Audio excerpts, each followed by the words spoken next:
बच्चों, क्या हाल चाल। सब बढ़िया बढ़िया ही रहे। मैं सुशील शर्मा आपका स्वागत करता हूं एसएस गुरु एकेडमी पर। आई होप आपकी स्टडी है वो बहुत ही बढ़िया चल रही होगी। आज हम आपके लिए लेके आए हैं एक टॉपिक है जो है ट्रांसफॉर्मर। अगर लॉन्ग में ये क्वेश्चन नहीं आता है तो शॉर्ट में इसके क्वेश्चन बन जाते हैं एक एक दो दो नंबर वाले। इसलिए क्या है, आज जो कुछ भी जानेंगे वो ट्रांसफॉर्मर के बारे में ही जानेंगे। ये क्वेश्चन आप अनसॉल्व्ड में देख सकते हैं, कई बार आया हुआ है, कई बार आया हुआ है। तो क्या है, मैंने क्या किया है, उसी को टोटल सभी को देखते हुए ये आपका लेक्चर बना रहा हूं। जिसने पीछे वाले लेक्चर नहीं देखे हैं उसमें आपके न्यूमेरिकल भी है, थ्योरी भी है, तो उसमें यानी उस हिसाब से मैंने इंटर को टारगेट बनाते हुए उसे डिस्क्राइब किया है। तो आज हमारा जो टॉपिक है वो है ट्रांसफॉर्मर। क्या क्वेश्चन है, ट्रांसफॉर्मर का सिद्धांत क्या होता है और जो ट्रांसफॉर्मर होते हैं वो कितने प्रकार के होते हैं और उच्चाई और अपचाई ट्रांसफॉर्मर में क्या डिफरेंस होता है और इसमें जो भी एनर्जी लॉस होता है वो क्या क्या और किस किस कारणों से होता है और उसे कैसे हम कम कर सकते हैं, तो उसके बारे में आज डिस्कस करते हैं। तो अगर ट्रांसफॉर्मर की बात की जाए तो ट्रांसफॉर्मर होता है वो क्या होता है आपका ट्रांसफॉर्मर। तो ट्रांसफॉर्मर होता है वो क्या होता है, जो ट्रांसफॉर्मर की बात की जाए तो इसके जो जनक होते हैं या बनाने वाले हैं या आविष्कार करने वाले हैं उनका नाम क्या है, फैराडे। ठीक है, और फैराडे नहीं क्या है, विद्युत चुंबकीय प्रेरण के बारे में बताया था। ठीक है, और अन्योन्य प्रेरण और इसके अगर सिद्धांत की बात की जाए तो इसका जो सिद्धांत होता है वो किस पर कार्य करता है, अन्योन्य प्रेरण के सिद्धांत पर कार्य करता है। किस पर करता है, अन्योन्य प्रेरण के सिद्धांत पर कार्य करता है। इसका जो मुख्य कार्य होता है वो क्या होता है, तो इसका जो मुख्य कार्य होता है वो क्या होता है, जो एसी वोल्टेज होता है या वोल्टता होती है उसे क्या करता है, या कम या ज्यादा करने का इसका कार्य होता है। यानी जो भी आपकी एसी वोल्टेज होता है उसे कम या ज्यादा करने का कार्य करता है कौन, ट्रांसफॉर्मर। अगर बात की जाए कि इसकी जो क्रोड होती है, पहले हम यहाँ पर लिख दे रहे हैं, इसकी जो क्रोड होती है वो नर्म लोहे की बनाई जाती है। और नर्म लोहे की ही क्यों बनाई जाती है, इसका कारण ये होता है इसकी जो धारणशीलता होती है, किसकी, नर्म लोहे की धारणशीलता होती है वो ज्यादा होती है, चुंबकशीलता होती है वो भी ज्यादा होती है, और इसमें चुंबकन प्रवृत्ति होती है वो भी ज्यादा होती है। ठीक, और अगर इसकी बात की जाए, निग्रायता की बात की जाए तो इसकी जो निग्रायता होती है वो बहुत कम होती है। और बात की जाए शैथिल्य हानि की तो इसकी जो शैथिल्य हानि होती है वो कम होती है। इसीलिए क्या होता है, इस क्रोड को नरम लोहे का बनाया जाता है। ठीक है, और अगर इसकी बात की जाए तेल की कि इसमें क्या क्या तेल भरा होता है, तो सभी ट्रांसफॉर्मरों की बात की जाए तो अलग अलग ट्रांसफॉर्मर में तेल है वो अलग अलग भरे जा सकते हैं। और सबसे जो बेस्ट तेल होता है जिसे चीड़ का तेल कहते हैं, तो चीड़ का तेल, और जिसे कहते हैं क्या, नेफ्ता, नेफ्टा कहते हैं, सॉरी नेफ्टा कहते हैं। सबसे बेस्ट ये वाला होता है, नेफ्टा वाला। ठीक है, अब क्या, अगर इसके फिगर की बात की जाए तो जो मैं अभी फिगर सिर्फ ऐसे ही ड्रॉ कर दे रहा हूं। अगर आपको क्या नाम है क्लियरली फिगर देखना है तो आप बुक से या कहीं से भी देख के, मैं सिर्फ समझाने के अकॉर्डिंग उसी के अनुसार बना ले रहा हूं। ठीक है, तो ये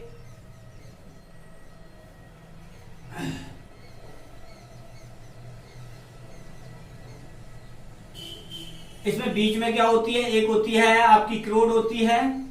ठीक, इसमें क्रोड होती है एक,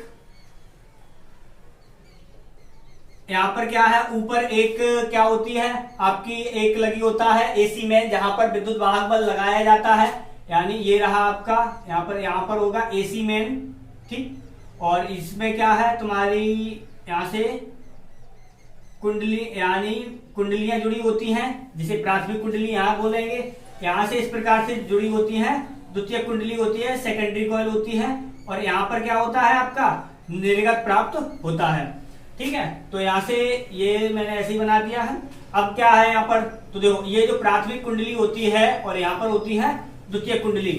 अगर बात की जाए तो प्राथमिक कुंडली, तो देखो मैं दो टाइप की यहाँ पर कुंडली भी बनाता हूँ, और जो कुंडली बनी होती है वो किसकी बनी होती है, कॉपर की बनी होती है, यानी तांबे की बनी होती है। तो यहाँ पर क्या है, उस आधार पर यानी जो आपकी कुंडलियां हैं वो क्या है, दो टाइप की होती हैं। एक होती है आपकी क्या है, कम फेरे वाली कुंडली होती है, और एक होती है ज्यादा फेरे वाली कुंडली होती है। तो जो ऊंचाई ट्रांसफार्मर की बात की जाए तो अगर कम फेरे हैं, ऊंचाई की बात कर रहे हैं, तो उसमें क्या होता है, उसमें प्राथमिक कुंडली होती है वो मोटे तार की कम फेरे वाली कुंडली होती है, वो होती है प्राथमिक। और द्वितीयक जो कुंडली होती है वो पतले तार की अधिक फेरे वाली कुंडली होती है, वो होती है आपकी सेकेंडरी वाली। अगर अपचाई ट्रांसफार्मर की बात की जाए तो अपचाई इसका उल्टा होता है, इसमें कम फेरे जो होंगे और पतले तार की होगी वो होगी आपकी प्राथमिक कुंडली, और अधिक फेरे वाली मोटे तार की जो कम फेरे वाली और मोटे तार की जो कुंडली होगी वो होगी आपकी द्वितीय कुंडली। ठीक है। ऊंचाई ट्रांसफार्मर क्या करता है, जो एसी वोल्टता होता है उसे बढ़ाने का प्रयास करता है, यानी उसे बढ़ाता है और धारा की प्रबलता को घटाता है। अपचाई ट्रांसफार्मर क्या करता है, वोल्टता को तो घटाता है, धारा की प्रबलता को बढ़ाता है। ठीक है। अब क्या है यहाँ पर इसकी बात करते हैं, जो विद्युत वाहक बल लगाते हैं वो लगाते हैं हम एसी मेन में। उस कंडीशन में क्या होती है, क्रोड होती है वो घूमने लगती है। तो क्या होती है, क्रोड जब घूमती है तो एक बार जैसे सपोज करो ये रही क्रोड आपकी, ये है क्रोड। अब इसमें से क्या, जब हमारा विद्युत वाहक बल निकलता है, यहाँ से एसी मेन लगाते हैं, धारा प्रवाहित होती है, तो क्या होती है, ये कुंडली घूमने लगती है। तो जो चुंबकीय बल रेखाएं होती हैं वो जैसे सपोज करो यहाँ से इस प्रकार से जाए, बहुत कम गुजरती हैं। जब ये क्रोड घूमेगी यहाँ बल रेखा बहुत ज्यादा गुजरेंगी, फिर ऐसे घूमेगी फिर कम हो जाएगी, फिर घूमेगी फिर ज्यादा। तो इस प्रकार से क्या होती है, इसमें जो विद्युत वाहक बल उत्पन्न हो जाता है किसमें, सेकेंडरी वाली में। क्यों, क्योंकि यहाँ पर बल रेखा यानी चुंबकीय फ्लक्स में परिवर्तन हो रहा है, यानी बल रेखाओं में परिवर्तन हो रहा है, इसलिए यहाँ पर फ्लक्स में परिवर्तन होकर यहाँ पर भी द्वितीय कुंडली में भी क्या आ जाता है, एक प्रेरित विद्युत वाहक बल आ जाता है। ठीक है। तो अब यहाँ पर क्या है, अगर हमने क्या किया, प्राथमिक कुंडली में फेरों की संख्या मान ली हमने क्या, NP, और द्वितीयक में मान ली N, यानी द्वितीयक में मान लो NS, यानी प्राइमरी कॉइल और सेकेंडरी कॉइल ऐसे।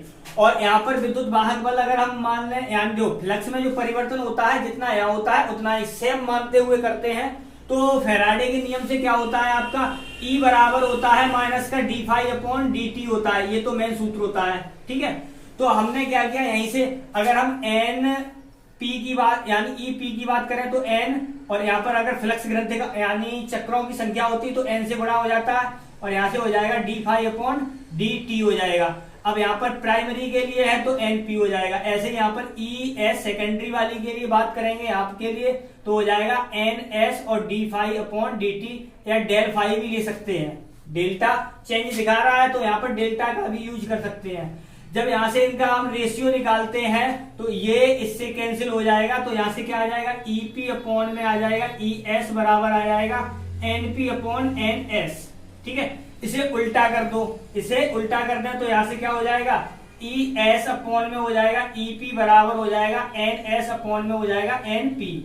ठीक है, ये हो जाता है। अब क्या करते हैं, अगर ये कुंडली क्या हो, यानी इसमें जो तुम्हारा ऊर्जा का क्षय है वो बहुत कम माने, ना के बराबर माने, तो क्या होता है, जो कुंडली के सिरों पर जो विद्युत वाहक बल लगाया गया है और जो इसके सिरों पर वोल्टेज होता है वो आपस में बराबर हो जाते हैं। इसका मतलब क्या है, जो विद्युत वाहक बल होगा वो वोल्टेज के बराबर हो जाएगा, वो सॉरी फर्स्ट वाली के लिए भी।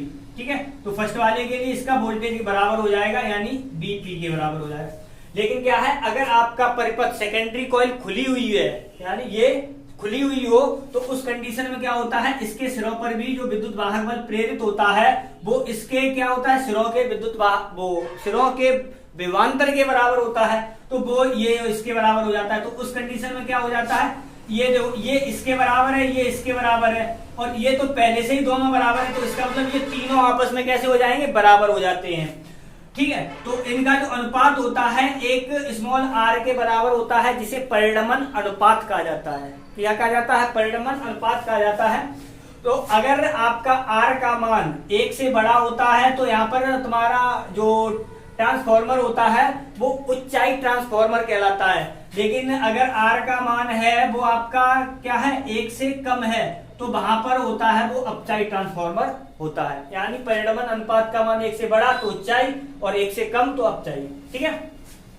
अगर यहाँ पर क्या है, जो एनर्जी लॉस है वो ना के बराबर हो, ऊर्जा का क्षय ना के बराबर हो, तो उस कंडीशन में क्या होता है, यहाँ से जो करंट निकलती है आके मैं डायरेक्ट लिख रहा हूं, तो करंट निकलती है आगे तो वो क्या होती है, बराबर आती है। कहने का मतलब क्या है, ये निकल के आएगा ES अपॉन में आ जाएगा EP, बराबर आ जाएगा NS अपॉन में NP, बराबर आ जाएगा BS अपॉन में BP, और बराबर आता है IP अपॉन IS, यानी इसका रेसिप्रोकल होता है S। यानी देखो इनमें सभी में सेकेंडरी ऊपर चलेगा, लेकिन धारा में प्राइमरी ऊपर आता है जब एनर्जी लॉस नहीं होता है, ना के बराबर मानते हैं तब।